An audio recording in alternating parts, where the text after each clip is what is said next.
안녕하세요. 하나님의 사람들 이태근 목사입니다. 안녕하세요. 전유진입니다. 목사님, 네. 이 무더운 여름 어떻게 보내셨어요? 시원한 죽, 따뜻한 죽, 보양식 죽 먹으면 잘 지낼 것 같아요. 아니 어디 아프셨어요? 네, 죽 좋아해요 원래. 죽을 좋아하시는구나. 아니 저는요 교회 개척하고 또 가끔 이렇게 좀 몸이 아프고 이럴 때는 친정 어머님이 보글보글 끓여주시던 전복죽 생각이 나요. 저는 닭죽. 닭죽. 네. 우리 사모님도 요리 잘하시잖아요. 삼계탕보다는 닭죽이 나은 것 같아요. 닭죽. 먹기가 편한 것 같아요. 오늘 저희가 방송 시작하면서 왜 닭죽, 뭐 삼계탕, 전복죽 이런 얘기 꺼내냐 궁금하실 텐데요. 오늘 하나님의 사람들 주인공 바로 죽으로 하나님의 성공을 거두신 분이십니다. 자, 먼저 화면을 통해서 만나보시겠습니다. 바쁜 현대인과 젊은이들에게 지나칠 수 없는 유혹 패스트푸드. 그 속에서 건강한 재료로 한국인의 입맛을 지켜내는 곳이 있다. 바로 대호가 죽 이야기다. 우리네 어머니들이 가족의 몸을 보살피라며 죽을 차려냈던 마음을 담아 영양의 균형을 맞춘 죽 이야기는 자연에서 온 명품 죽이란 슬로건을 통해 국내는 물론 해외까지 진출하며 사람들의 입맛을 사로잡고 있다. 국내 450개, 중국과 미국에 20개 매장을 내며 큰 성공을 거둔 이명서 대표. 성공의 배경에는 어머니로부터 물려받은 신앙이 있었다는데 오늘 하나님의 사람들에서 이명서 대표의 신앙과 삶을 들어본다.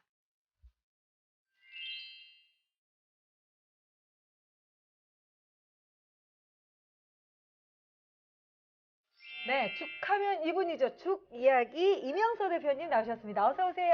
반갑습니다. 네, 안녕하세요. 반갑습니다. 와. 저는 처음 뵙습니다. 네. 죽 이야기 아주 맛있는 죽인데. 죽하고 어떻게 이미지가 연관이 되세요, 목사님? 늘 죽 오다도 먹습니다. 아, 사실 죽 이야기 뭐 네. 장안의 화제예요. 감사합니다. 가맹점도 굉장히 많으시죠? 네, 뭐 국내에는 지금 400개 이상이 있고요. 네. 현재 이제 그 미국, 일본, 중국, 싱가포르에 가 있는데요. 감사하게도 네. 한국 한식 프랜차이즈로는 해외에 지금 현재 제일 많이 진출해 있습니다. 아니 외국 와. 사람들도 죽을 좋아하나요? 예, 저희가 외국에서는 죽 이야기라는 죽 전문점을 하지 않고요. 제이스토리라는 브랜드로 해서 한국 캐주얼 레스토랑입니다. 그래서 한국 요리들, 그래서 뭐 술이 없는 간단하게 먹을 수 있는 비빔밥이라든가 덮밥이라든가 볶음밥이라든가 김밥, 떡볶이 같은 복합적으로 한국 요리를 전체 취급하고 있습니다. 그럼 많이 그렇군요. 반응이 좋아지군요, 지금요. 예, 아무래도 이제 그 한류 열풍이 네. 굉장히 대단하다는 생각이 드는 게요. 보통 그 나라의 그 언어로다가 간판이 안 달리고 한글로 써 있어도 네. 한국 식당인가 보다 하고 찾아옵니다. 그래? 와. 그럼 왜 제이스트래요? 제가 이제 예전에 사업을 하다가 망했던 적이 있어요. 네. 그때 매일 제가 그 돈이 없어갖고 사무실을 18평짜리 사무실을 장판을 깔아놓고 네. 책상이 없이 컴퓨터만 바닥에 떠놓고 일을 했던 적이 있어요. 오. 그때 이제 직원들한테 너무 미안하니까 아침에 2시간씩 빨리 가갖고 그 장판을 쓸고 닦으면서 무릎으로다가 맨날 울면서 기도를 했어요.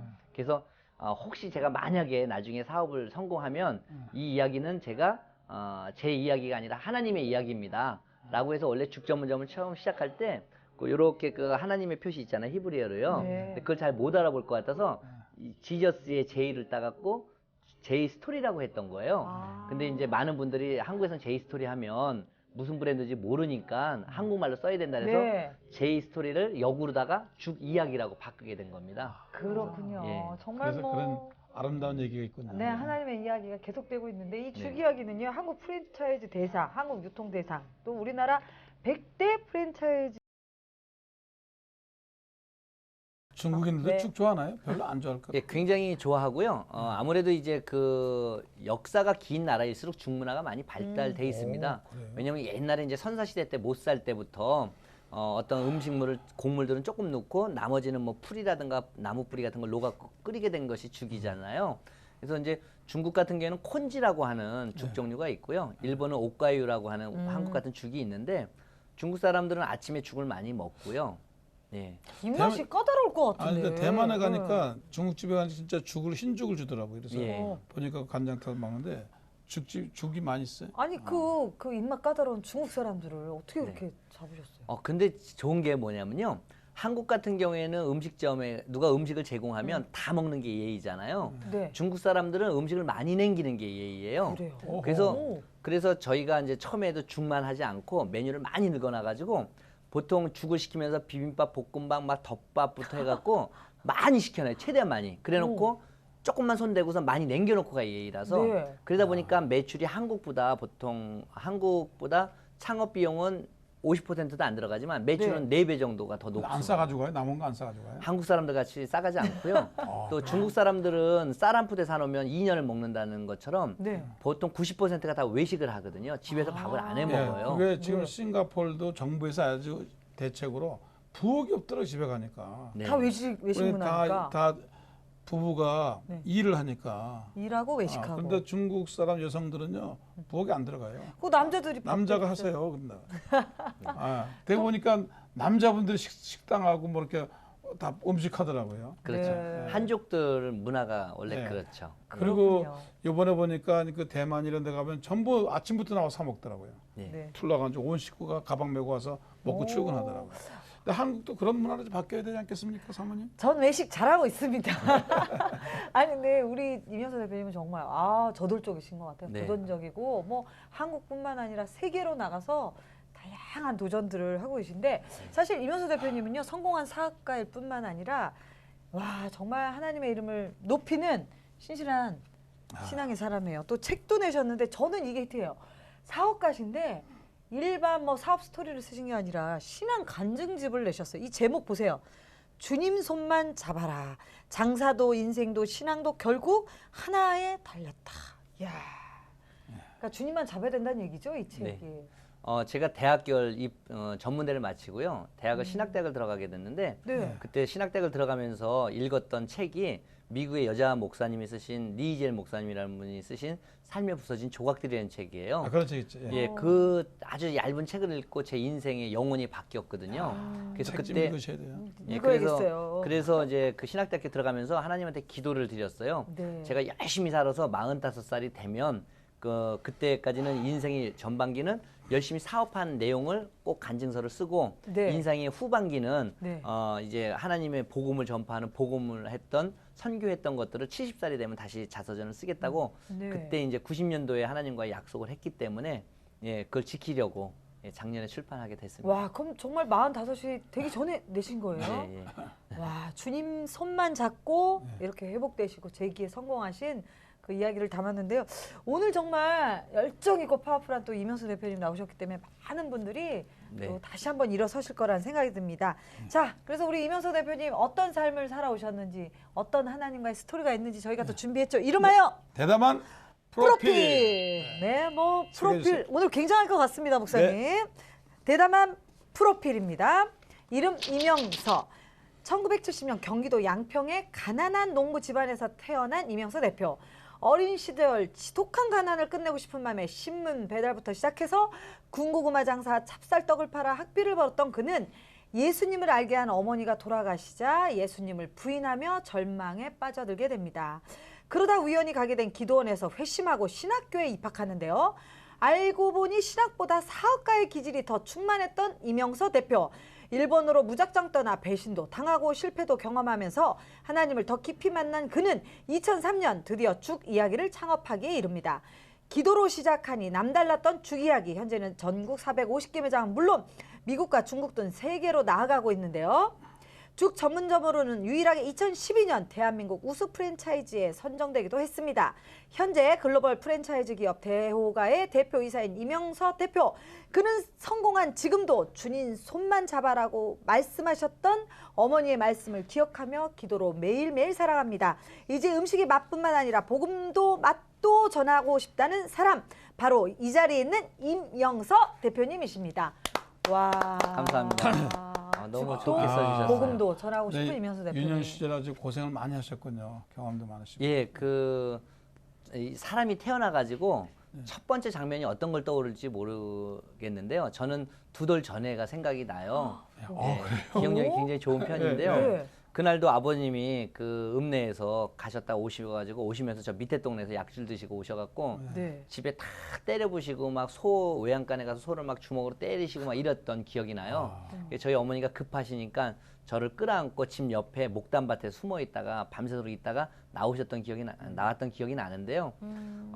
하여튼 부모님들이 싸우는 건 대부분 돈 문제들이 많으셨고 아버지 약주 드시고 뭐 이런 것들이 많았기 때문에 어렸을 때 그런 좀 상처가 좀 많이 있었던 것 같아요. 그렇군요. 아니 2돌 전 기억이 이게 생각나신다고 나는 생각하니까 똘똘하셨어요. 기억력이 상당히 좋았어요. 그러니까.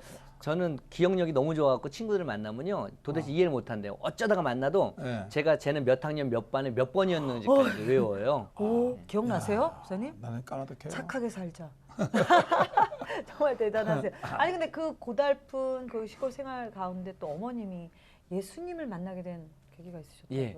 저희 어머니는요 원래 이제 몸이 약한 상태에서 결혼을 하셨는데 그 딸을 연속으로 4명을 낳았어요. 그래서 딸을 4명을 낳고 이제 몸이 더 안 좋으신 상태에서 아들을 못 낳고 그러니까 정신병까지 걸리셨어요. 그래갖고 몸이 너무 약해져서 서울에 있는 큰 병원에 입원하셨는데 도저히 이제 병원에서는 못 사니까 옛날에는 이렇게 객사하면 나와서 돌아가시는 건 안 좋다고 그래서 집에 가서 돌아가시게 하잖아요. 객사 안 좋다고. 그래서 이분은 살 가능성이 없으니까 집에 가서 돌아가시게 해서 그래갖고 저희 아버지가 청량리역에서 기차를 타시고 양평역까지 오셔서 양평에서 중간에 잠깐 버스 타는 구간이 있어요. 네. 거기에 이제 어머니를 이제 지게에다 매시고 버스를 타셔갖고 오시는데 저희 동네에 양평 장로교회에서 기도원을 지려고 조그맣게 움막을 해놨는데 기도원은 좀 그러니까 예배를 드리자 그쪽 교회가 없으니까 그래서 그 전도사님을 파견하셨었어요. 근데 전도사님이 버스 안에서 무심코 전단지를 돌렸는데 그 전단지에 예수님이 그 가시 면류관 쓰시고 밑에다가 이렇게 나는 곧 길이요 진리요 생명이니 나로 말미암아 아버지께로 올 자가 없다라는 그 성경 기절이 있었는데 그걸 어머니가 받으셔갖고 오셔가지고 아름묻게 누워 계신데 아버지가 친구가 그 저희 동네 스님이에요. 이 스님인데 직관이 묘자리 보는 사람이에요. 네. 그래서 둘이 같이 뒷산에 올라가고 묘자리를 보러 올라가신 사이에 저희 어머니가 이제 그 아름묻게 누우셔갖고 이제 죽는구나 하고서 이렇게 뒷문을 열어놓고 계셨대요. 근데 뒷산에서 갑자기 뜨거운 엄청 큰 태양이 확 올라오더래요. 비몽사몽에. 그러더니 그 뜨거운 태양이 어머니 가슴 속으로 확 들어오는데 낮에 봤던 그 전단지 속에 있는 예수님 얼굴이 들어 계셨던 거예요. 그 가슴으로 쑥 들어가신 거예요. 그 길로 일어나셔가지고 앉아 계시니까 아버지가 산에 갔다 내려오셔갖고 놀랬죠. 몇 자리 보셔갖고 너 지금 미친 거 아니냐고 지금 죽어야 되는데 일어나갖고 앉아 계시니까요. 그랬더니 저희 어머니가 이런 있었다. 그래서 이건 누군지 만나야 되겠다 그래갖고 그 길로 이제 일어나셔갖고 저희 세월리 교회라는 아주 조그만 처음 이제 네. 저희가 어머니가 1호 이제 교회 성도님이 되셨죠. 그리고선 저희 어머니가 사무엘의 어머니 한나가 아들이 없어서 통곡의 기도를 하셨던 것처럼 저희 어머니도 그런 아들이 없어서 엄청나게 기도를 하셨는데 마침 5번째 잉태를 했는데 저를 그게 바로 낳으시게 됐죠. 해를 품고 태어난 사나이네. 이야. 야. 그러다 보니까 그런 한나가 사무엘의 어머니 한나가 그런 아들을 삭도를 대지 아니하고 여호와께 바친다고 하신 것처럼 저희 어머니도 그런 게 귀하게 얻으셨기 때문에 저를 뭐든지 다 그 성경 말씀으로 그런 하나님의 뜻으로다가만 양육하시려고 굉장히 하나님 주셨죠. 하나님이 잉태하게 하셨고 태문을 여셨고 하나님 길러주니까 얼마나 귀하겠어요. 저희 어머니는 저를 때리실 때도요. 제가 네. 말 안 듣고 속썩여서 때리실 때도 네. 하나님이 주신 아들인데 내가 감히 때리면 안 된다라고 생각을 하셔서 항상 하나님한테 이놈을 혼내야 되겠다, 때려야 되겠습니다라고 기도라고 저를 때리시고 배나무 밭에다가 한번 묶어놓고 때리시는데요. 하나님한테 기도하시면 때리시는 거야. 주여 이놈의 새끼. 그래서 막대기로 막 때리. 그 정도로 이제 굉장히 저를 신앙적으로 훈육하시려고 그러니까 하셨죠. 그러셨구나. 어떻게 예수 믿기 전에 하나님이 나타나셔서 믿게 하셨고 이제 하나님 예정이죠, 그죠? 네. 전도지 하나 받고 이렇게 놀라운 역사 받았네요. 그러니까 저희 어머니가 저희 집에는 유명한 일화가 있어요. 네. 제가 초등학교 때 학교를 가다가 집에서 학교까지가 너무 멀었어요. 한 2-3시간은 걸어가야 돼요. 근데 눈밭에 넘어졌고 팔이 부러졌어요. 그런데 이제 그 보통 이제 엄마들은 아들이 팔이 부러지면 빨리 병원부터 데리고 가야 되잖아요. 저희 어머니가 저를 안고 그 교회 가갖고 울면서 몇 시간을 기도를 하셨어요. 어머니가 무슨 실수라고 잘못한 게 있길래 아들을 이렇게 다치게 하셨냐라고 그 정도로 어머니가 해고선 이제 병원을 가셨어요. 네. 그걸 알고 아버지가 직약대로 또 어머니를 엄청나게 또 때리시고 그랬는데 이제 학교 가서 제가 좀 몸이 안 좋다고 학교 못 가겠다면 어머니가 그래 가지 마 그러시거든요.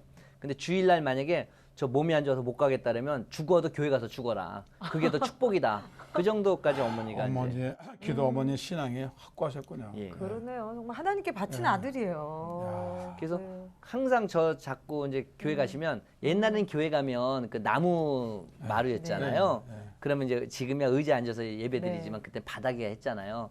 그 어머니가 저한테 꿈이 그거였어요. 우리 눈물로다가 이 마룻바닥을 한번 썩혀보자. 와. 예, 그 정도로 기도를 열심히 하셨어요. 옛날에 그런 그 신앙이 있었죠. 그 기도해도 한 자리에서 기도하는 거예요. 그래서 그렇게 썩으니까. 맞아요. 저도 기억나는 게 근데 뭐 저희 어머님이 정말 저희 동생 얻고 교회 가시면 그 무릎 꿇으시고 꼭 바닥을 이렇게 치셨어요. 네, 그 손자국이 있는 그 바닥을 제가 본 기억이 청주에 있어요. 어느 교회 가니까 진짜로 이 나무가 썩었더라고요. 와. 많이 그 푸르스름하고 그래서 그러니까 권사님들이 하도 그 자리에 기도해가지고 눈물로. 나무가 썩었다고요. 그렇군요. 정말 어머니의 눈물로 기도로 네. 네 정말 하나님의 인도하심을 받은 우리 이명수 대표님인데요. 저희가 이번에는요 이명수 대표님 이야기를 들으니까 더 궁금한 것들이 많아져요. 그래서 저희가 질문을 통해 우리 이명수 대표님의 인생을 좀 더 깊이 있게 알아보도록 하겠습니다. 자, 인생극장 신문 는 쉽다. 쉽다.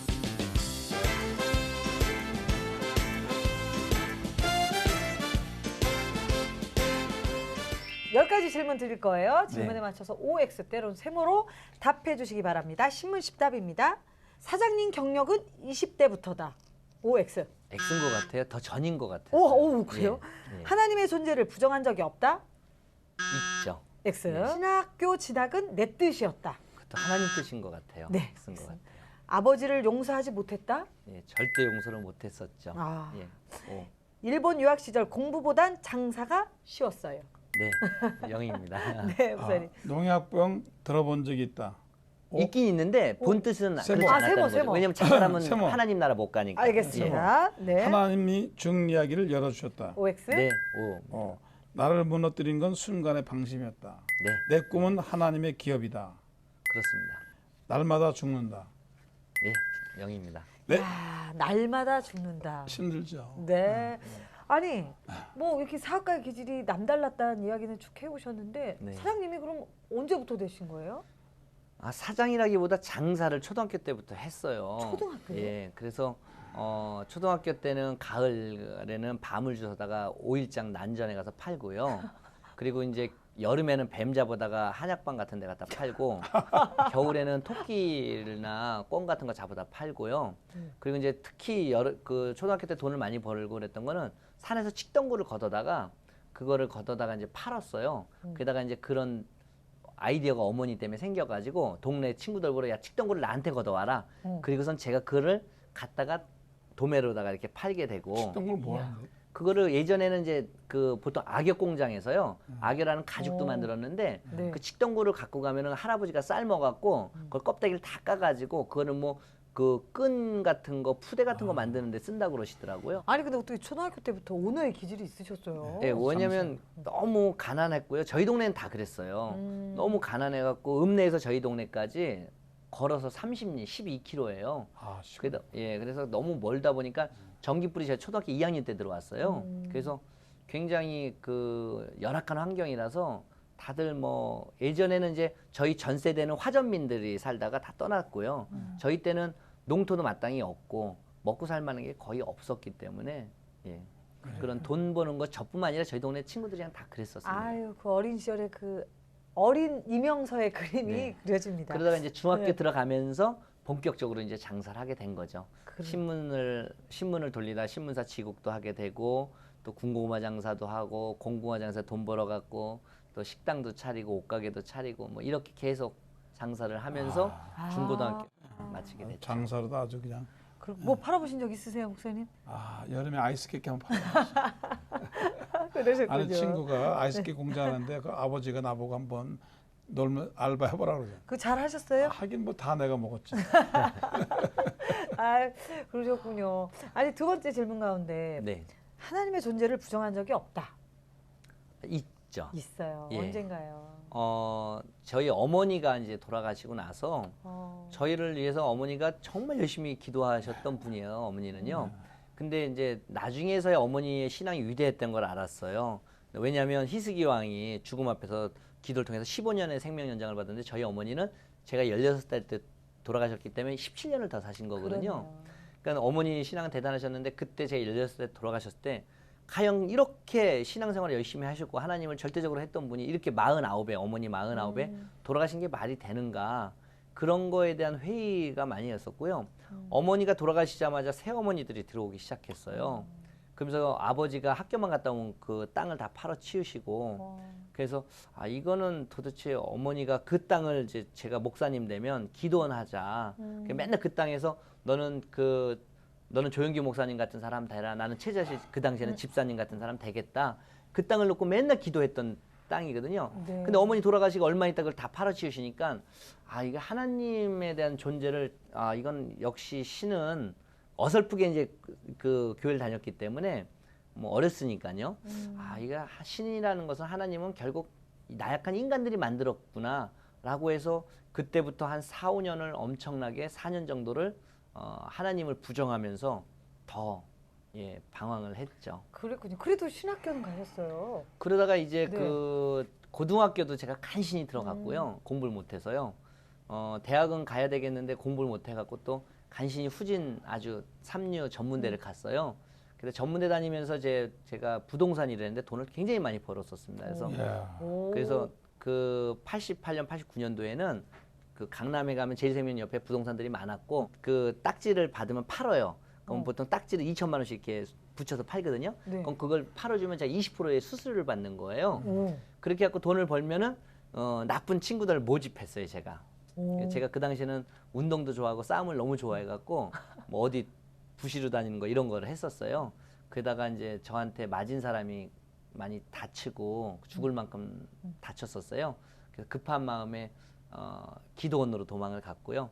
기도원에서 그 아까 예전에 얘기 드렸던 리질 목사님이 쓰신 삶의 부서진 조각들이라는 책을 읽으면서 저보다 훨씬 불행하고 힘들었던 여자 목사님도 이렇게 굳건히 살고 하나님 축복을 받는데 저는 훨씬 남성했다가 강한 사람인데 이렇게 제 스스로를 망가뜨릴 수는 없다라고 해서 그 길로 이제 어머니가 찾으셨던 하나님 제가 다시 찾겠다라고 해서 기도원 뒷산에 올라가서 소나무가 뽑힐 정도로 기도하고 내려와서 안양에 있는 성결대학교를 가게 됐죠. 아유. 아니 근데 신학교는 가셨는데 목사님 생각해 보세요. 이 어둠의 생활을 하다가 이렇게 부시러 다니시다가 신학교 군대 생활을 가셨죠. 군대 갔다. 네. 학교 생활 잘 안 했을 것 신학대학교 같은데. 가서 저만 2단하였어요. 그러니까 지금 보면 저희 동기 목사님들이나 다 사모님이 되셨잖아요. 네.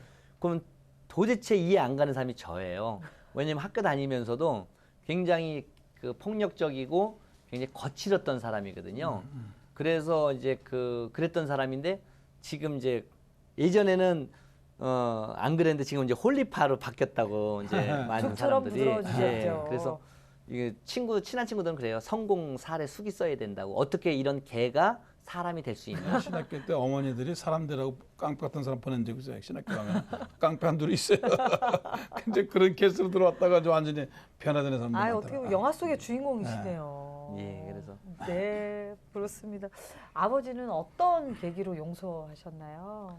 제가 이제 뭐 아버지에 대한 존재를 굉장히 부정했던 사람이고요. 어머니가 돌아가셨는데 어머니가 아름목해 계신데 누워갖고 돌아가신 분이 계신데 외삼촌이 오셨는데 그러시는 거예요. 처남 난 혼자 못 살아. 난 농사짓굴에 대해서 세장가 가야 돼. 누워 계신데 돌아가신 분이 계신데요. 아, 살아계실 때도 그렇게 못 살게 굴고 때리고 맨날 그러셨던 분이 저 사람이 우리 아버지가 맞나? 막 그때는 한이 된 거예요. 그래서 제가 신학대학을 다니는 4학년 때까지 동네만 가면 동네 형님들한테 그랬어요. 도대체 저는 뭐 우리 아버지는 왜 안 죽는지 모르겠다. 딴 사람들은 술 먹고 심심하다가 농약 먹고 죽기도 하고 들에 가가지고 꼴배로 갔다가 배 물려서 죽기도 하고 읍내에 갔다 버스에 치여서 죽기도 하는데 저놈 아버지는 죽을 생각도 안 한다. 빨리 죽어버려야 땅을 안 야, 얼마나 원하니 그래, 기뻤으면. 땅을 못 그래. 파시니까요. 학교만 갔다 오면 땅을 파시니까 그런 게 너무 싫었던 거예요. 그런데 이제 제가 일본에 유학을 가려고 잠시 공부를 했는데 밤에 이제 그 하룻불을 들여놨어요.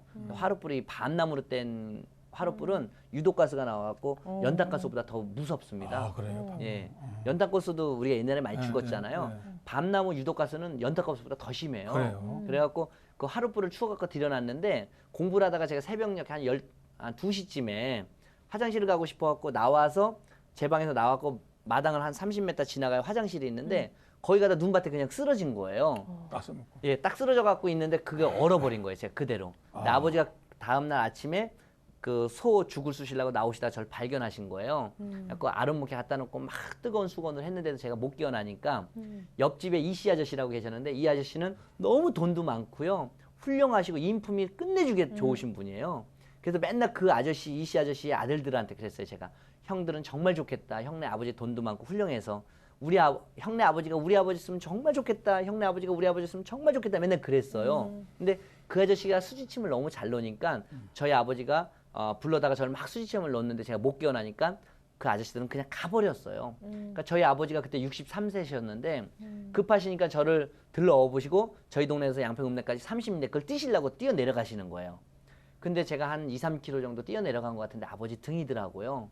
그래서 아버지하고는 얼굴 마주치는 것도 싫어요. 너무 싫어하니까. 등이 너무 싫은 거예요. 그래서 아버지 저 내려주세요.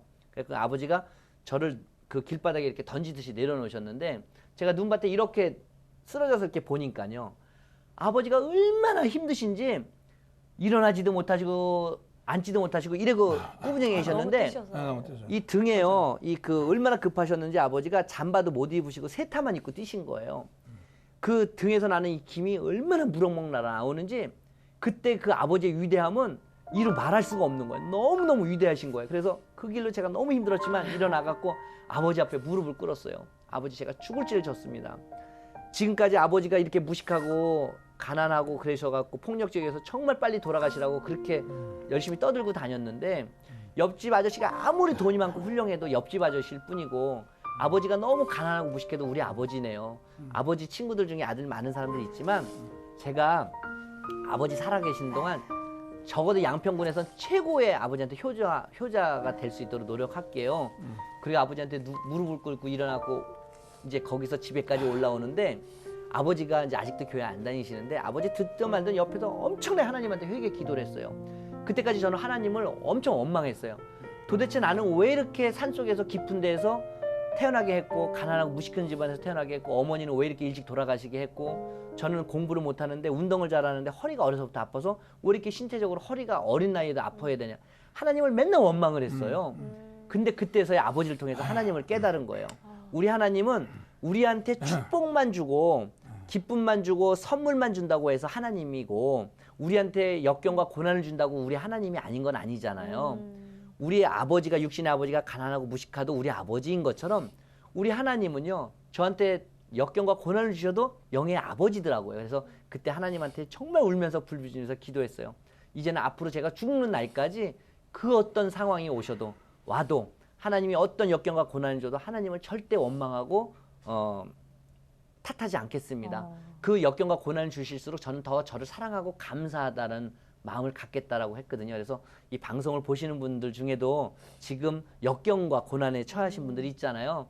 그렇다고 하나님 나는 왜 이렇게 새벽 기도를 열심히 했는데 11조를 열심히 했는데 왜 이렇게 고난이 오지? 이렇게 생각하지 마시고 그럴수록 정말 더 하나님이 날 사랑하시는구나 이런 생각을 하시면 더 좋지 않을까 생각합니다. 아버지하고 아들 관계가 안 좋은 사람들이 듣고 그래요. 훗날 하나님의 아름다운 그림을 생각하고 믿어야 되겠어요. 진정한 회개네. 탕자가 돌아오고 아버지를 용서하고. 그래서 지금도 일주일에 한 번, 두 번씩은 꼭 가요. 그 저희 집사람은 일주일에 뭐 한 4, 5번 정도는 들리고요.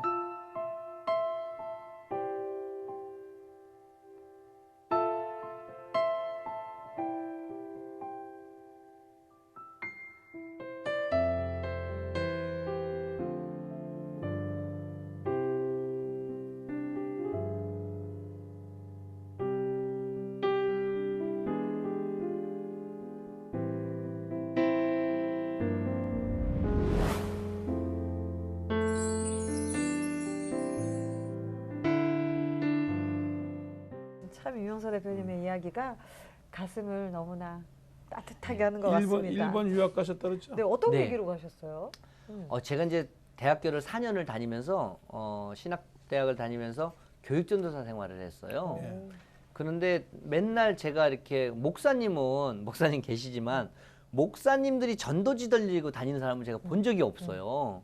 왜 목사님들은 전도를 안 하실까? 저는 열심히 전도를 하고 다니는데 그때 제가 어느 날 그 어떤 회의감이 느끼더라고요. 과연 이게 정말 하나님의 그 지경을 높이려고 제가 전도하는 건가? 아니면 목사님이나 장로님들한테 제가 잘 보이려고 하는 건가? 이런 것들이 느껴지는 거예요. 그러면서도 어쨌든 간 사역이니까 기쁘게 하자라는 마음을 먹었어요. 근데 선교를 애들 전도를 해도요. 잠깐 뭐 가서 껌이나 사주고 아이스크림 사주면 한 번, 두 번 주일을 예배나 청년 예배, 학생 예배 왔다가 또 안 오잖아요. 이게 성과가 안 나타나는 거예요. 근데 사업은 성과가 확 나타나잖아요. 그래서 저는 이게 어떤 목회자적인 자질보다는 사업 자질이 있나 보다. 그래서 이제 고민을 했어요. 그랬는데 이제 그럼 무슨 사업을 해야 되나 고민했는데 저는 항상 이 비즈니스나 모든 세상의 생태계를 그리거든요. 생태계 맨 꼭지점에 올라가야 된다고 생각해요. 맨 꼭지점이 어딜까를 찾다 보니까 이게 프랜차이즈더라고요. 프랜차이즈는 프랜차이즈 본사를 차려놓으면 가맹점들이 다 있잖아요.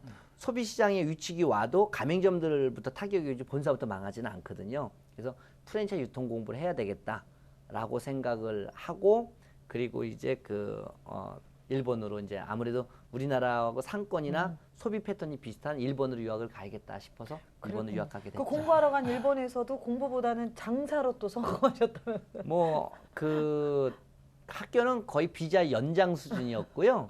예, 왜냐하면 뭐 하셨어요? 뭐 하셨어요? 일본에서 이제 꽃 장사하고 비빔밥 치킨 장사하면서요. 돈을 굉장히 많이 벌었어요. 와. 예, 그래서 그 틈나는 대로 이제 프랜차이즈 본사들 찾아가서 상담하고 창업 컨설팅 회사 가서 이제 그 컨설팅하는 기법들 배우고 예, 그런 식으로 하고 이제 지냈죠. 이야, 사업에 관심이 많으셨군요. 그죠? 그렇군요. 그렇게 되는 것마다 성공을 하셨는데 또 힘든 시점이 오셨다고요. 나중에 또 어려워지셨죠. 네. 네. 일본에서 유학을 갔다 와서요. 이제 저희 아내를 만나가지고 사업을 하기 시작해가지고 결혼도 하고 돈도 벌었죠. 잘 벌었는데 이제 99년 말서부터 그때부터는 하는 것마다 망하고 안 되는 거예요. 그래서 저희 둘째 누나가 너는 항상 교만하고 네가 항상 똑똑하고 어디서 인정받으니까 하나님이 너가 너무 교만하고 건방져서 깨우치게 하려고 하는 거다. 너가 절실히 깨우치기 전까지는 이 세상의 최악의 바닥으로 갈 것이라 하는데 정말 바닥으로 가는데요. 저희 집사람 아내 얘기로는 김칫국만 50일을 먹고요. 저희 딸은 유치원도 못 가고 초등학교를 들어가게 되고. 아내도 믿었나요? 네, 근데 더 비참했던 건 뭐냐면 다른 아내들 같으면 돈 못 벌어오면 막 집에 있는 팸을 다 팔고요. 돈 되는 건 다 팔았거든요. 그럼 막 저를 구박을 해야 되잖아요. 돈 못 벌어온다고. 근데 그냥 아무 소리도 안 하는 거예요. 그냥 괜찮아. 때 되면 자기 아버지 저희 장인어른이 이병철 회장님 같은 지상이다. 쟤는 언젠가 큰 사업이 될 거다라고 얘기를 계속 했대요. 아버지가 선견이시네. 네, 그래서 장인어른 잘 만나셨네. 저희 장인어른은 지금도 일어나셨고 새벽마다 4시에 일어나셨고 저를 위해서 1시간씩 기도하시거든요. 그래서 만남의 축복이네. 예, 저희 아내가 이제 그렇게 하는데 제가 이제 아파트도 팔고 다 망해가지고 약수동 남산자락에 네. 옥탑집에 이사를 갔어요. 근데 그 집까지 올라가는 계단이 굉장히 높아요. 그렇죠. 남산 줄기에. 네. 그 계단에 올라가려면 너무너무 발걸음이 안 떨어져요. 왜냐면 집에 가면 가스 끊겼죠. 전기 끊겼죠. 뭐 전화 끊겼지. 다 끊긴 거예요. 그러니까 집에 가면 먹을 것도 없고 어두컴컴해요. 그래갖고 그 언덕 올라가기 너무 힘들어갖고 제가 자칭 골고다의 언덕이라고 표현을 했어요. 그 골고다의 언덕에 앉아서 그 노트북을 끌어안고 만 3년 횟수로 5년을 정말 안 돼갖고 눈물로만 흘렸죠. 그러다가 2003년에 죽집을 컨설팅하게 되면서 죽 아이템이 너무 좋다라고 생각해서 죽 이야기를 시작하게 된 거죠. 그런 스토리가 있었구나. 하나님이 그런 연단 광야의 과정을 거쳤군요. 네. 거치면서. 그런데 그 당시에 저한테 이제 대기업에서 연봉 뭐 1억 5천씩 준다고 오라 했던 적도 많아요. 근데 제가 이제 그때 하나님한테 기도를 하면서 과연 그런 데로 가야 되는가 이 어려움을 피해서라고 했는데 저한테 확신이 드는 것은 이 어려움을 좀 겪어야 되고 지나가야 된다라고 생각을 해서 제가 볼 때는 큰 사업가들은 20, 30대에 이미 결정돼서 나오지 5, 60대에 사업하는 분들은 그럭저럭 먹고는 사도 크게는 안 되거든요. 그래서 이 30대에 큰 고통을 겪더라도 여기서 밑바탕을 깔아야만 큰 사업 된다고 해서 아내를 설득했고 아내가 인정을 해줬고요. 그래서 이제 아까 처음에 얘기 드린 것처럼 장판을 깔고 돈이 없어가지고 딱 저한테 컨설팅하면서 2천만 원 남은 돈 갖고 1,200만 원으로 보증금 얻고 800만 원 갖고 컴퓨터 사다가 책상 살 돈이 없어서 장판 비닐 장판 깔아놓고 거기 바닥에 앉아서 일을 하게 돼서 그랬군요. 예, 그래서 정말 눈물로 기도하면서 얻은 아이템이 주기약이라서 농약병을 왜 들었어요? 그때 너무 힘들어가지고요. 농약을 먹고 죽을 생각은 요만큼도 없었어요. 왜냐면 지옥 가기 싫으니까요. 하나님 나라에 못 가잖아요. 구원을 못 받으니까. 그래서 정말 절실히 깨닫고 싶었어요. 이 농약을 먹는 그 기분 어떨까? 근데 갖고 산에 올라갔거든요. 올라갔는데 이걸 따는 순간 냄새가 얼마나 역겨운지요. 그 보통 용기 갖고 못 먹겠더라고요. 다시 갖고 내려가서 하면은 뭔도 못하지 않겠는가 그런 생각을 했어요. 전사모님, 제 친구가 네. 친구가 너무 살기 힘들어가지고 청량리에서 그 여인숙에 들어가가지고 농약을 사가지고 이제 술라고 타가지고 먹고 죽으려고 진짜 먹었어요. 아침에 안 죽은 거예요. 이 사람이 먹었는데. 그 하숙 그 여인숙 깨운 거예요. 그러다 보니까 이 농약이 가짜를 산 거라. 농약도 가짜 있어. 그럴 땐 또 감사하네요. 그러니까 이 사람이 자기가 예수 믿은 그래서 야, 이게 그 계기로. 하나의 섭리구나. 자기 안 죽는구나. 아니 그래서 정말 그 죽을 각오로 어떻게 그 이후로 쭉쭉 승승장구 하셨어요? 아니면 또 다른 어려움이 있으셨어요? 아니 뭐 사업적으로는 지금까지 그렇게 큰 어려움 없이 좀 쭉 올라왔고요. 그런데 이제 2011, 12, 13년도에 직원들의 횡령이나 사기 이런 걸로 마음고생 많이 했고요. 또 지금 한국의 그 소비 시장이 너무 위축돼서 프랜차이즈 사업하기 너무 어렵고요. 또 지금 한국의 프랜차이즈 가맹법이라는 게 너무 까다로워가지고 한국 프랜차이즈가 브랜드는 한 4,600개, 본사로 한 2,600개 있는데요. 다들 저희처럼 어려운 게 있죠. 그래서 저희도 이제 해외로 원래 저는 해외 선교를 꿈꾸고 있었는데 마침 주기하기를 통해서 자꾸 나가게 되고 있고요. 근데 제가 인도네시아 선교 자주 가는데 네. 인도네시아 사람들이 한국 음식 좋아하더라고요. 김 뭐 그다음에 뭐 이게 꼬치 뭐 이렇게 떡볶이. 그래서 이게 한국 문화가 음식 문화가 동남아도 나가야 될 것 같아요. 잘 되실 것 같아요. 그런데다가 또 그 동남아 사람도 외식 문화잖아요. 아무래도 중국 같은 데나 이런 데는 그래도 경쟁이 한국보다는 심하지 않으니까요. 그래요. 어떤 그 음식 프랜차이즈나 음식 사업에 또 다른 그 기회라고 생각하고요. 공장 같은 경우 갈 땐 막대한 설비에 대한 돈들이 들어가지만 외식업은 사실 돈이 적게 들어가잖아요. 또 그 뭐 공장 같은 것들은 막 중국이나 이런 데서는 뭐 이렇게 어떤 압력을 통해 가지고 이렇게 뺏어가는 경우도 있잖아요. 근데 이런 음식업 조그만 거는 건들지도 않거든요. 예, 그래서 이런 서민들이 하기에는 좋은 것 같아요. 그렇군요. 정말 그 주기야기가 그 맨 바닥에서 시작해서 쭉쭉쭉 올라가면서 뭐 300호점 정도 갔을 때 네. 정말 또 힘든 일이 있으셨다면서요. 뭐, 예. 방심했다. 네, 뭐 네. 시비에 어떤 휘말리셨다는 게 뭐 어떤 얘기예요? 뭐 다 교만에서 오는 것 같고요. 항상 제가 어려서부터 저희 어머니가 저를 위해서 기도한 제목 중에 하나가 지혜로운 아들이 되고 겸손한 아들이 되라. 뭐 이런 것도 그다음에 다니엘처럼 용맹한 아들이 되라. 이게 딱 세 가지의 키워드였어요. 그런데 이제 그 겸손을 제가 잊어버린 거죠. 중학교 1학년 때부터 가난과 부식은 내 대해서 끝내겠다라는 일념으로 살다 보니까 어떻게 한 주기약이 300개 정도 되면서 그냥 이제 집도 사게 되고 그럭저럭 먹고 살게 되니까 방심하게 됐는데 저는 양평에 가면요. 야, 너 돈 벌었다며 오늘 술 한잔 사, 뭐 고기 사, 막 이러는 거예요. 그래요. 그 명절 때 야자. 가면 뭐 지금도 저희 동네는 이제 그 장례가 나면 상여를 메고 장례를 치러요. 네. 그러면 이제 같이 이제 밤을 새주거든요. 여러분 고스톱을 치는데 제가 이 노름을 못 해요. 그래가지고 카드는 뭐 룰도 모르고 화투도 못 해요. 근데 이제 하도 저보러 이제 야, 너 돈 벌으니까 제 돈 좀 따먹자. 그러니까 하면서 섰다라는 거 하도 2장 보고 하는 게 있어요. 그건 간단해 룰이. 그러니까 제가 5만 원만 내놓고 이뤄줘야 됐다. 마음 먹고 하도 저부르다가 저 돈 따야 된다 그래서 5만 원만 내놓고 해야 되겠다고 이뤄주려고 했는데 그 5만 원이 전 일을 날 했더니 다 따는 거예요. 그래갖고 막 한 200만 원씩 따버린 거예요. 그래갖고 그걸 3일을 갖다가 그 연속으로 줄초상이 났는데 3일 밤을 갖다가 4일 밤을 계속 거기서 노름을 하냐고 밤을 샜어요. 그 상태에서 서울에 와서 어디 모임이 있어서 컨설턴트 모임이 있어서 나갔다가 거기서 이제 맨날 저한테 그 컨설턴트들이 만나면 항상 밥값이나 이런 건 제가 내요. 그 사람들이 맨날 그래요, 저거로. 야, 넌 예수 믿어갖고 술 못 먹냐? 그렇게 돈 벌어갖고 뭐 할 거냐? 뭐 맨날 이렇게 그 깐족거리는 사람들 있잖아요. 예, 그렇죠. 예. 그날따라 이게 사탄 짓을 하는 거예요. 야, 노름해 갖고 돈도 땄겠다. 아, 이게 난 노름에 재능도 있나 봐? 근데, 야, 여기서 딱 그 나이 많은 사람들도 저를 인정하잖아요, 항상. 근데 막 거기서 하니까, 제가 어린 나이에, 내가 왜 술을 못 먹어? 줘봐! 그래갖고 딱 따랐는데, 소주잔에 안 먹고 제가, 이게 남자가 도대체 가오가 있지 이게 뭐야? 냉면 대접 갖고 와! 그래갖고 냉면 대접했다가, 와. 누니까는 큰 냉면 대접 3병이 들어가더라고요. 세상에. 그걸 한 번에 탁 마셨어요. 그리고선 그렇구나. 더 줘 했고, 이걸 냉면 대접 3개를 병원에 먹었어요. 실려갖고.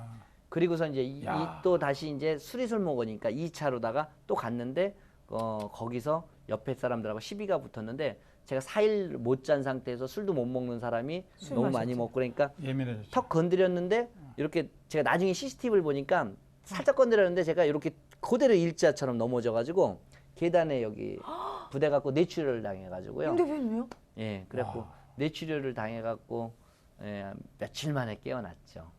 큰일 날 뻔하셨네요. 큰일 뻔했네요. 뭐 일어나면 큰일 나죠. 그 무의식 중에 있는데요. 네. 너무너무 억울한 거예요. 어머니하고 하나님한테 너무너무 죄송한 거예요. 이 무의식 중에도 이 생각이 있더라고요. 그래서 우리 어머니가 저를 위해서 그렇게 기도하다가 돌아가신 분인데 내가 이렇게 쓰러져서 죽는다는 게 그렇지. 우리 어머니는 너무 죄송한 것 같아요. 죄송하죠. 그리고 예수님 그 보고 바닥 산속에서 진짜 무일푼으로 와갖고 여기까지 왔는데 하나님이 여기까지 축복을 해줘갖고 여기까지 인도해 주셨는데 제가 잠시 이거를 이런 교만해갖고 하나님의 손을 놓아가지고 그래서 하나님한테 막 간절해 막 그 무의식 중에 기도를 한 거예요. 근데 제가 계속 저희 누나들이나 아내 얘기로는 눈물을 계속 흘렸대요. 그러니까 하나님한테 계속 무의식 중에 회개기도를 한 무의식 거죠. 중에도 영적으로 계속 기도가 된 거죠. 그래서 이제 그때 깨어나갖고 일어나자마자 제가 저희 아내 보러 나 퇴원하겠다 그랬더니 병원에서 난리가 난 거예요. 저는 나 그냥 양평 제 시골에 가서 기도해야 되겠다. 막 나오는데 저희 신학대학교 때 은사님을 만난 거예요. 목사님을요. 네. 여기 시흥에 있는 독일교회 송덕춘 목사님이라고 뵀는데 만나고 났는데 3일 있다가 저희 집에 책이 3권이 왔어요. 그 중에 하나의 책이 뭐냐면 백화점 성경이 만든 인물 백화점완 존 워너메이커예요. 이 존 워너메이커라는 장로님은 어려서부터 78세에 돌아가실 때까지 그렇게 큰 백화점을 다 만들고 미국의 최신무장관까지 하고 엄청나게 우리나라 전 세계의 47개국의 YMC를 다 져주신 재벌인데도 불구하고 한 번도 하나님을 벗어난 적이 없거든요. 근데 저는 그 조금 상황이 좋아졌다고 하나님을 멀리하고 교만해졌다는 거예요. 하나님한테 너무 죄송한 거예요. 그래서 그때 하나님한테 제 꿈이 너무 적었습니다. 가난과 무식을 내 대해서 끝내는 것이 아니라 이젠 더 큰 꿈을 꾸고 그 꿈이 도달하면 더 큰 꿈을 꾸겠습니다. 그러면은 계속 교만해지지 않을 거 아니에요. 그래서 하나님이 그렇게 또 저를 훈련시켜 사모님 주시. 카페가 잘 된다고 방심하면 안 돼요. 방심하면 안 되겠어요. 딱 이렇게 붙들어야 돼요. 주님 손만 잡아야겠어요. 아니 그래서 그때 그 계기로 네. 또 죽 이야기가 그 존 워너 메이커처럼 네. 하나님의 원칙을 지키는 그런 하나님의 기업으로 또 탈바꿈됐다면서요. 예, 그 전부터 이제 계속 기도했던 것은 그 제가 아까 골고다의 언덕에 앉아서 기도할 때 저처럼 열정과 야망과 꿈이 있음에도 불구하고 사업을 하고 싶은데 어떤 기반이나 어떤 그 인프라가 없어 못하는 분들 많잖아요. 그런데 저는 또 안 망해도 됐는데 어린 나이에 돈을 벌다 보니까 제가 잠깐 누가 옆에서 코치만 이렇게 멘토만 해줘서 제가 그렇게 안 망해도 됐거든요.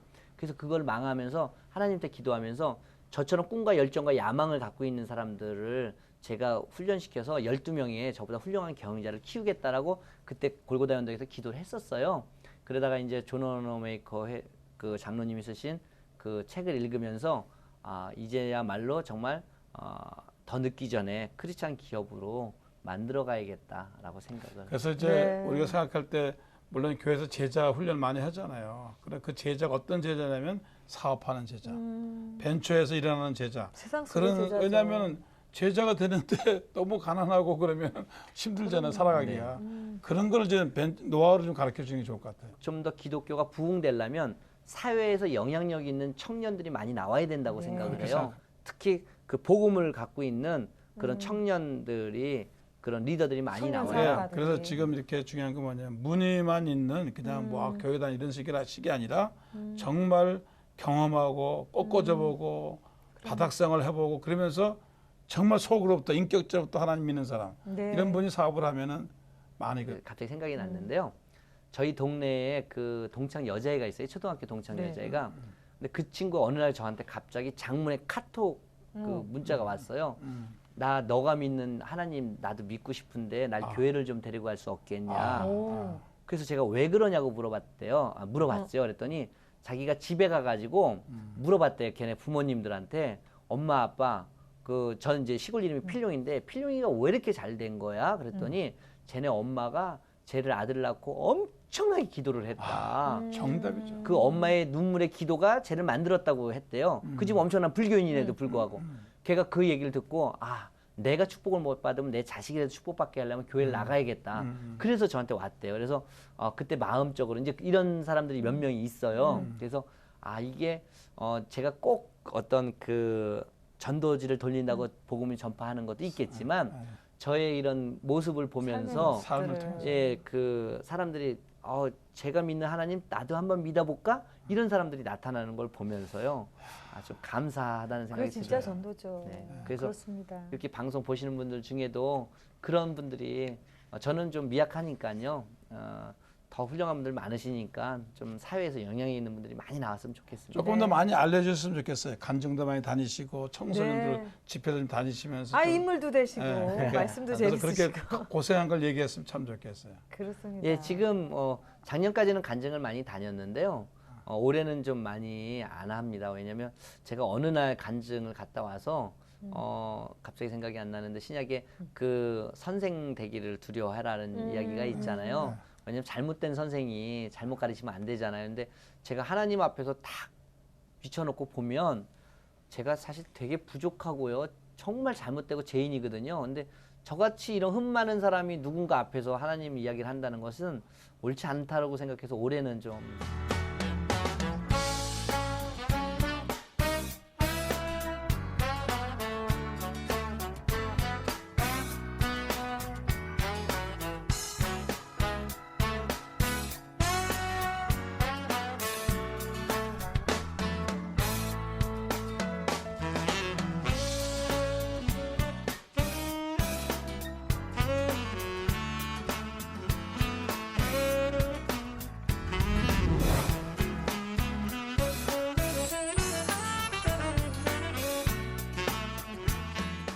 삶의 성공 노하우 한번 네. 들어볼까요? 비전 이야기 전에 요거 오늘 기대됩니다. 이면서 대표님의 내 삶의 성공 노하우 한번 보도록 하겠습니다. 첫 번째, 꿈 생생하고 구체적으로. 네. 예. 저는요, 그 야곱이 꿈을 꿨을 때 사닥다리가 네. 하늘에 닿아서 천사가 하늘에 오락내락 한 것처럼 요셉이 그런 형제들이 절을 한 것처럼 정말 꿈이 많았던 어린 소년이에요. 왜냐하면 산속에서 크다 보니까 제가 유일하게 볼 수 있는 현대 문명은 어쩌다 지나가는 비행기였거든요. 나는 양평군이 그때는 제일 큰 줄 알고 양평군에서 제일 저 비행기를 많이 타는 사람이 될 거야 라고 했어요. 비행기 많이 타는 부자인 줄 알고요. 네. 그러니까 맨날 비행기 타는 꿈을 꿨거든요. 그랬더니 지금 한 달에 몇 번씩 비행기를 타고 해외로 왔다 갔다 하잖아요. 그리고 제가 40살이 되기 전에 반드시 60평짜리 이상의 아파트를 살 거고 300평 이상의 정원이 딸린 별장에 살 거라고 항상 기도를 했고 꿈을 꿨어요. 생생히 꿈을 꿨더니 37, 8에 이미 60평대 이상의 아파트에 살게 되고 300평짜리 정원이 아니라 10,000평에 가까운 정원이 딸린 별장에 살게 되더라고요. 그래서 저는 그냥 막연한 꿈들은 그냥 꿈의 상상에 지나지 않지만 생생하고 구체적으로 꿈을 꾼 다음에 기도를 하는 거예요. 그래서 전 꿈을 막연하게 꾸지 않고 생생하고 정말 구체적으로 이루어진다. 구체적인 꿈을 아유, 별장에 가고 싶어요. 두 번째, 끈기. 끈기인데요. 즐거움, 재미. 예전에는 이 끈기라고 하면 그 한국적인 그 동양 사상에서 보면 수련, 인내, 도 이런 뜻이거든요. 무조건 참는 건데 제가 생각하는 이 끈기라는 것은 수양이나 수련이나 이런 것이 아니라 즐거움과 재미라고 생각합니다. 그래서 그 런던에서 에딘버러까지 가장 빨리 갈 수 있는 방법은 좋아하는 친구하고 가는 거거든요. 즐겁게 가면은 짧은 거고 옛날에 연애할 때 정말 아주 정말 싫은 여자하고 간다면 너무 지겹잖아요. 오래 걸리잖아요. 그래서 마찬가지로 일은 즐겁고 재밌게 하면은 아주 짧게 갈 수 있다라고 생각을 해요. 그래서 특히 이제 우리는 신앙인들로서 항상 그 기도하면서 찬양하면서 가면요. 항상 저는 일이 너무 즐거워요. 그래서 사람들이 똑같은 일만 20년 하는 게 지겹지 않냐 그러는데 저는 아직도 새록새록하고 재밌는 거. 그렇군요. 마지막입니다. 끈. 예. 주님 손잡고 사람 손잡고. 요것은 요즘 얘기를 하면 네트워크이죠. 네트워크. 예. 네트워크인데 가장 살아가면서 잡아야 될 끈 중에 가장 중요한 것은 주님과의 손이죠. 그래서 저희 어머니가 매일 그 상 앞에서 젓가락을 세워놓고 이거 세워봐라. 어떻게 세웁니까? 그랬더니 어머니가 이렇게 잡으면 쓰지 않느냐. 이렇게 마찬가지로 네가 인생에 성공하고 싶으면 주님이 너를 이렇게 잡아주면 되는 거다. 어머니가 굉장히 지혜로시네요. 어머니 너무 귀하시다. 그렇게 말씀하셨거든요. 우리 어머니 그런 말씀 못 들은 것 같은데. 그다음에 성공과 어떤 뭐든지 비즈니스 기회는 다 사람 속에 있어요. 사람 속에. 사람이 소중하고 중요하다고 생각하고 네트워크를 잘 연결하는 것이 중요하다고 생각합니다. 그렇군요. 요즘에 뭐 특별히 묵상 중에 말씀이나 생각나는 찬송 같은 거. 할 수 있다. 역시나. 자신이는 나의 그러실 줄 능력 주 하나님. 저는요 아싸. 이것은 찬양이 아니라 저의 신념이라고 생각합니다. 신념과 왜? 군가 저는- 같은 거죠. 예, 저는 어떤 것도 못한다고 생각하지 않아요. 왜? 저의 등 뒤에서 주님이 잡아주시기 때문에요. 그래서 아멘. 뭐든지 요즘 이제 디지털 마케팅 제가 사업에 벌리고 있는데요. 네. 또 해외 사업하다 보면 너무 어려워요. 예. 사람들 힘들지 않냐고 물어보는데 할 수 있다라고 늘 생각합니다. 왜? 뭐 물결이라고 걸으라고 그래. 하신 주님이 정신력의 문제입니다. 아멘. 그렇습니다. 저는 하나님 이게 찬양이 아니라 저의 그러니까 신념이라고 이 생각합니다. 개척교회가 정신력의 문제입니다. 재밌습니다. 할 수 있습니다. 선생님 올 하반기 어떤 계획 있으세요? 기도 제목이나. 네, 저는 이제 제가 이제 주기하기를 더 이제 국내에서도 키우고 해외도 진출하려고 하다 보니까 마케팅의 중요성을 많이 느꼈어요.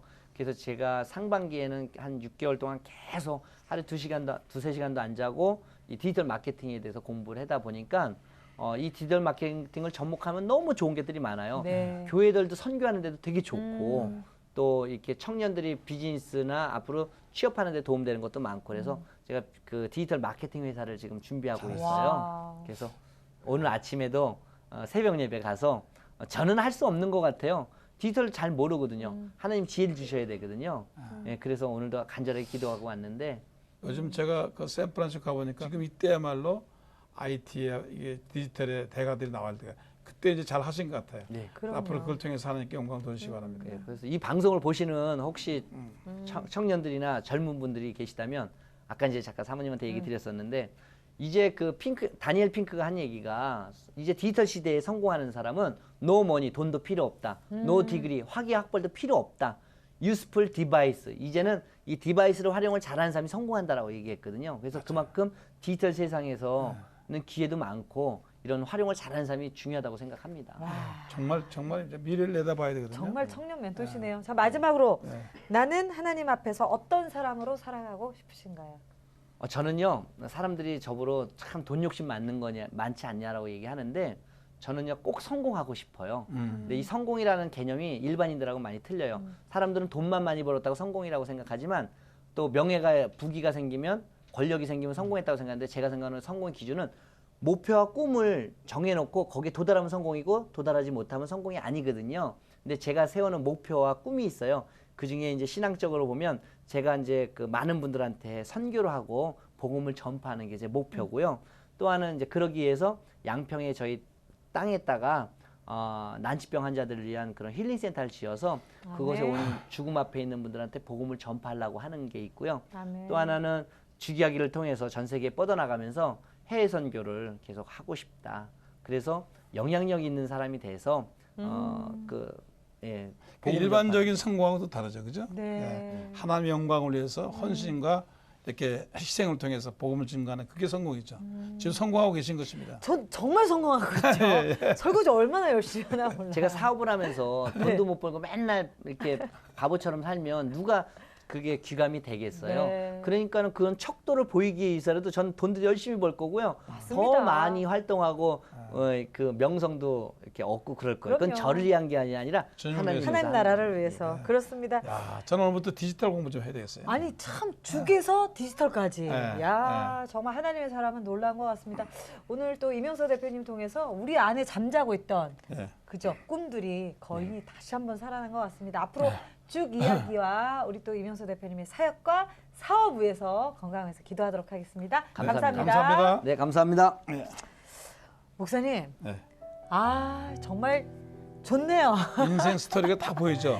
이명수 그죠? 대표님 작은 거인이에요. 예, 나는 바울을 보는 것 같아요. 바울의 인생 역전 같은 거 보는 것 같아요. 그럼요. 그러면서 야 뭔가 사람들이 남길 수 있는 게 있고 끊임없이 도전하는 그 모습이 아주 아름다웠습니다. 그렇습니다. 그리고 특별히 우리 이명수 대표님이 네. 본인의 그런 실수했던 부분들, 네. 연약한 부분들을 또 인정하고 다시 일어나서 하나님을 바라보는 그 모습이 저는 참 멋지신 것 같아요. 오늘 청년들이 이런 모습을 보고 일어나고 또 길을 가고 확실한 꿈을 갖고 이런 비전이 책에서만 보는 게 아니라 학교에서만 보는 게 아니라 이런 걸 통해서 좀 아이들이 좀 많이 배웠으면 좋겠어요. 목사님 청년 같으세요. 청년이죠. 마음은. 진짜 청년이세요. 청춘이란 15셨죠. 늙어서 나이가 있어서 청춘이 아니고 네. 마음이 청춘이면. 그렇습니다. 하나님의 꿈을 가진 사람은 누구나 정말 청년이고 청춘인 것 같습니다. 길이 나서가는 게 아니라요. 하나님의 꿈을 꾸는 자는 그 길을 도전하고 걸어갈 수 있는 것 같습니다. 오늘 하나님의 사람들 함께 하셨는데 어떠셨나요? 다시 한번 꿈과 희망을 갖고 일어서실 수 있는 계기가 되셨죠? 다음 시간에도요. 하나님의 꿈의 이야기로 여러분 곁에 찾아오도록 하겠습니다. 여러분 감사합니다. 여러분 안녕히 계세요. 수고하셨습니다. 네, 수고하셨습니다.